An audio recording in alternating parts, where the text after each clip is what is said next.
How to create an account on Signal. First, tap to open the Signal private messenger app on your Android phone. Got it? Perfect. Here, tap continue and allow your permission to contact and phone calls.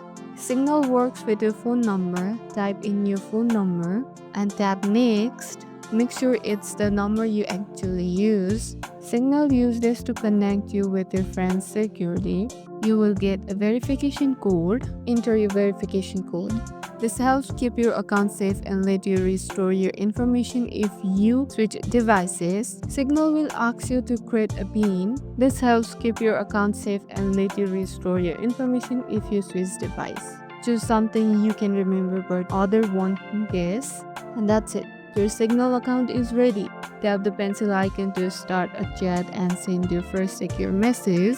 If this helped you create a Signal account, don't forget to like, subscribe, and share this video so your friend can also join the secure messaging world. Happy chatting. Thank you for watching.